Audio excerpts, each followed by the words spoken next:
Fortaleza vai a Salvador, usa um time bem modificado, perde para o Bahia e sai desses dois jogos fora de casa com um saldo negativo na tabela e também em termos de lesão, principalmente nesse jogo contra o Bahia.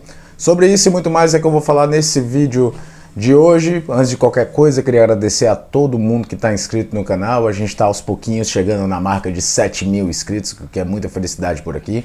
Peço também que você deixe o like, porque com o like fortalece o vídeo e aí mais pessoas vêm aqui trocar uma ideia sobre futebol, que é algo que eu faço o tempo todo aqui no canal, e obviamente falar um pouquinho desse Fortaleza e Bahia, do jogo, das consequências, do que a gente pode pensar do que vai acontecer nas próximas rodadas, na verdade na próxima rodada contra o Botafogo e principalmente no dia 28, a final da Copa Sul-Americana, né, que é o foco do Fortaleza nesse momento da temporada. O Vojvoda mudou completamente o time em relação ao que enfrentou o Vasco da Gama. Dos 11 titulares daquele jogo, apenas João Ricardo voltou a campo. Dos titulares do time, ele trouxe muita gente, voltou Pacheco, voltou Brits, voltou Marinho, voltou Guilherme, mas um time completamente diferente em relação ao que enfrentou o Vasco da Gama. Então o plano de rodar todo mundo nos dois jogos que o Fortaleza teve, eu imaginava, fiz até um vídeo aqui, um Fortaleza tentando ir com força máxima contra Vasco, contra Bahia, para poder poupar contra o Botafogo. Isso não aconteceu, o planejamento do Fortaleza era outro. Então rodou todo mundo, foi pro jogo e fez um primeiro tempo bem abaixo, né? Com exceção do Marinho tentando fazer algum fuzuê, ser um jogador um pouco mais incisivo, um time um pouco disperso, um time um pouco relapso na marcação, contra um Bahia que entrou com aquela mesma pilha do Vasco da Gama no jogo passado e era algo que todo mundo sabia que ia acontecer, tanto em São Januário quanto na Fonte Nova. Times que estão brigando para não cair jogam a vida nesse momento da competição. O Bahia, por exemplo, conseguiu sua terceira vitória consecutiva no campeonato. O Vasco vem fazendo um segundo turno muito bom. Então, às vezes a posição de tabela pode não dimensionar o tamanho do desafio. E é muito complicado, muitas vezes, enfrentar esses times. Esses times têm, muitas vezes, um problema psicológico. Se abatem mais rápido, se você consegue abrir o placar. Falei exatamente isso no vídeo pós-jogo contra o Vasco. Talvez precisasse de um Fortaleza mais energético, buscando abrir o placar e transformar esse peso de brigar contra o rebaixamento contra os adversários. Isso não aconteceu, o Fortaleza tomou um gol bobo na bola aérea, e aí do Canu, e aí o jogo terminou o primeiro tempo no marasmo. Já na volta do intervalo, o Vojvoda fez as mudanças, né? Colocou o Caleb, colocou o Machuca, o Fortaleza foi à frente, o jogo ficou muito interessante de se assistir, o Bahia conseguiu espaço no contra-ataque, então tanto o Fortaleza poderia ter empatado, como o Bahia poderia ter feito o segundo gol muito antes do que fez, e aí vieram as outras mudanças que é daquelas, né? Vai tentar buscar o resultado, porque o resultado era importante no Campeonato Brasileiro. A entrada do Caio Alexandre talvez não tivesse programada. Pedro Augusto, por sinal, fez um jogo bem abaixo. A entrada do Lucero também já foi muito... Certamente não estava, porque o Lucero entra por conta da lesão do Caleb.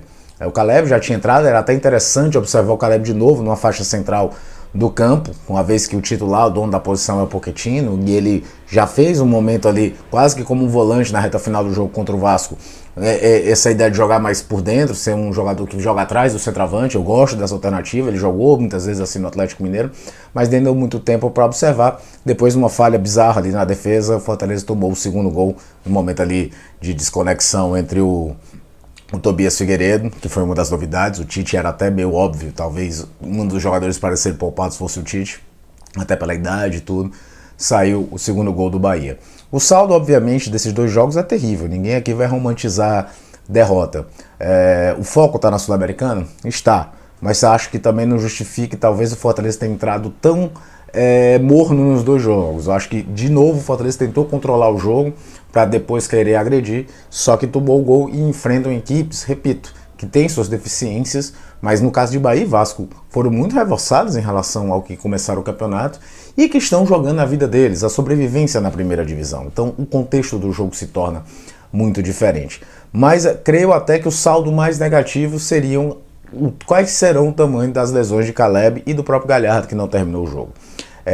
O Galhardo não vive um bom momento, mas é uma opção que é importante ter.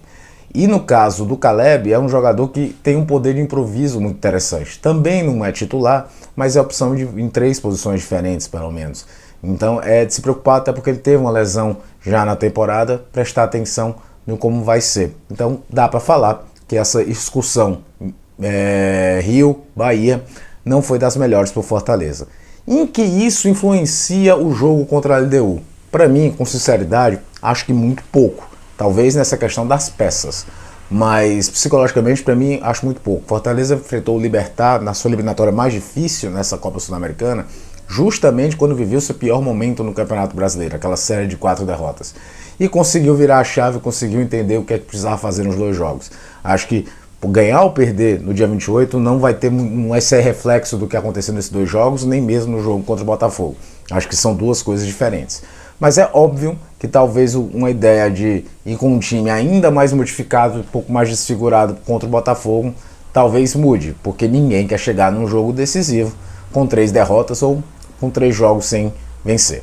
O que é que você acha? Use os comentários, diga o que é que você achou da atuação do Fortaleza. Você tem medo que essa sequência atrapalhe o foco no jogo da Copa Sul-Americana? Se você acha que essa sequência é só um momento, o Campeonato Brasileiro tem dessas, eu acho que passa muito por aí, é um campeonato muito equilibrado e você enfrentou 2 times fora de casa, brigando para não cair, com o estádio cheio, jogando suas vidas. Acho que isso tem que ser colocado na equação. Não esconder os erros do Fortaleza nos 2 jogos, mas precisa sim ser colocado na equação. Use os comentários para falar isso, deixa o like, compartilha e se não está inscrito, se inscreve.